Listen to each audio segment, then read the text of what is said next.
This one had me all kinds of fooled. Same, bro. I really thought we were onto it. No. No, not at all.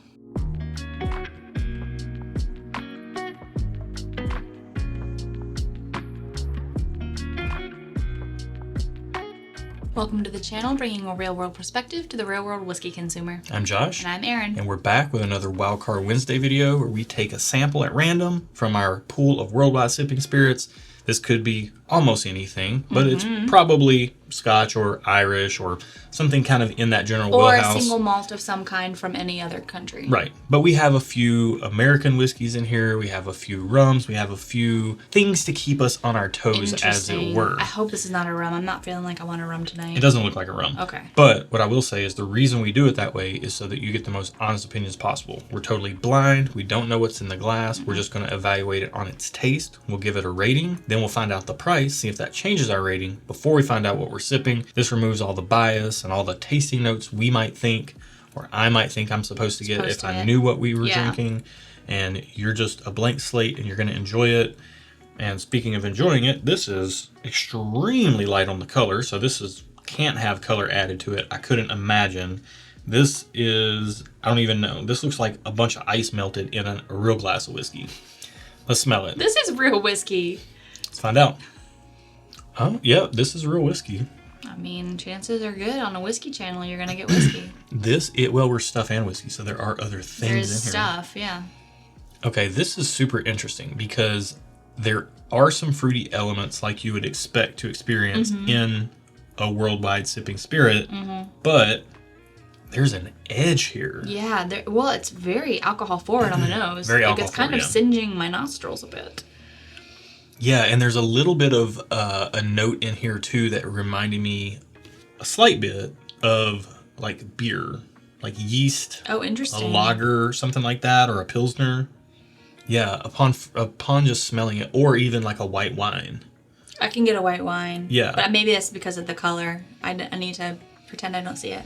Okay. Yeah, that's what I'm going with on the nose. I'm getting a little bit of pilsner, white winey type of notes. Okay. And then alcohol. I mean, those are different. And some fruitiness. Beer and wine are not similar notes, so. They are, but some white wines, like cheap white wines, can smell like very yeast-like, I don't know, yeasty type, and beers can smell that way too. You know what I'm saying. And if you don't, you know what? I barely do. I don't. All right, let's get this thing on the palate.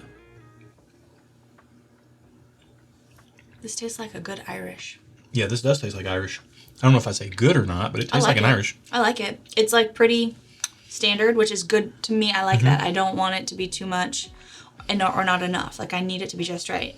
Wow. So this is super interesting. It may not be Irish at all. It may not be, but that's what it tastes like. That's what it reminds me of. I've seen enough reviews of Irish whiskeys that I know that people talk about this shortbread cookie note. And I'm getting that on the finish here. Is it because you think it's an Irish? No. I drink knowingly Irish whiskeys all the time and never get that note. But I'm getting that on this. And it's all over the finish. I guess it's the way the malt and the oak and all that stuff are interacting with each other.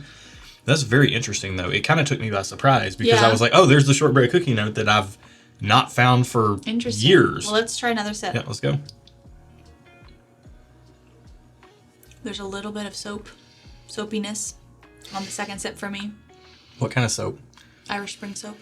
Interesting. I don't even know how to interpret that. I don't mind it. Like, it's not bad. But I'm drinking it, and I can kind of... Look, we're talking shortbread cookie and Irish Spring, and we think it's an Irish whiskey. Boy, this review is going so predictably.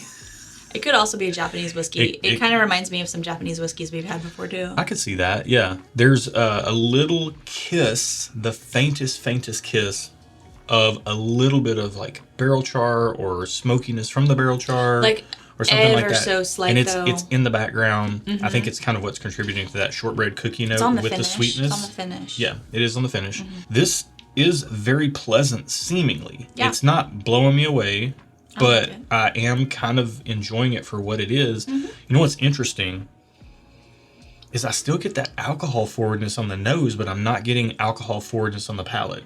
I mean, it you can tell there's alcohol there for sure, but it's not as upfront as it is on the nose. I like this.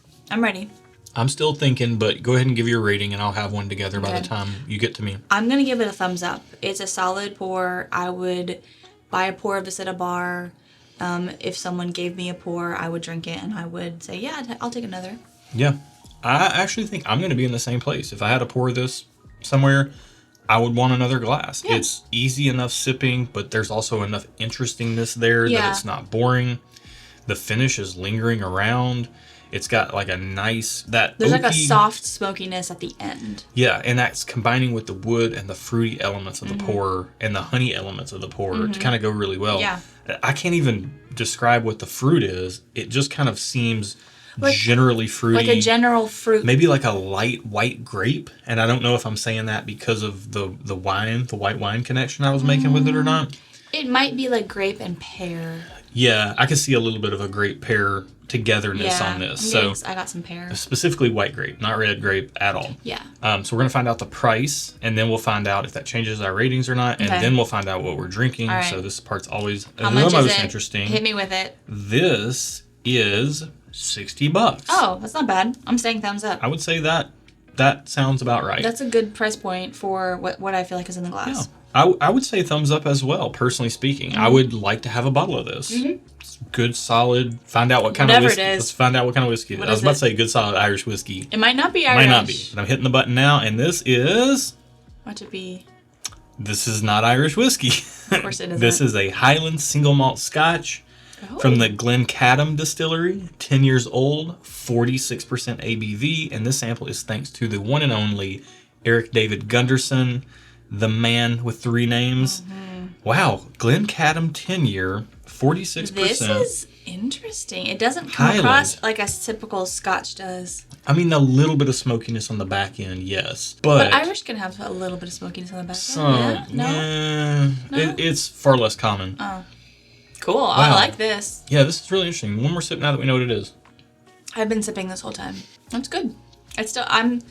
Everything I said still remains true. Thumbs up. Yeah. Like it. This is really interesting because the Highland scotches that I'm familiar with are Highland Park scotches. Okay. And this is a far more subtle take on the Scotch profile. Yeah. So much so that we thought it was Irish. It is very subtle. Kind of subtle, soft, but interesting, but lingering. Good bottle for $60. Yeah. I would say if you like Irish whiskey, this would be a Scotch to try. And then if you're looking for something in the Scotch vein that you want more of a delicate profile, this would be a great bottle to look into. And while you're thinking about looking into this bottle, go ahead and look into thinking about subscribing to the channel. That didn't work. You know what I mean? Tried. Subscribe to the channel if you like this style of content, because this is what we do over here. So if you like it, you can subscribe. Like it. You can like it. And you can like the video too, yeah. And you can hit the bell if you'd like to join us for a pour on a live stream. We would love to have you, and the bell will help you know when we're going live, because we only do it once a month. Absolutely. And I think that's it for today. That's it? That's it. That's all. Be good to each other. And until next time, cheers. Cheers. Cheers. Cheers to your mother. Cheers. How do you say cheers in Irish? Cheers. Cheers. I don't know. I say cilantro. What does that mean? It's cheers. It's like, sounds like cilantro. It's like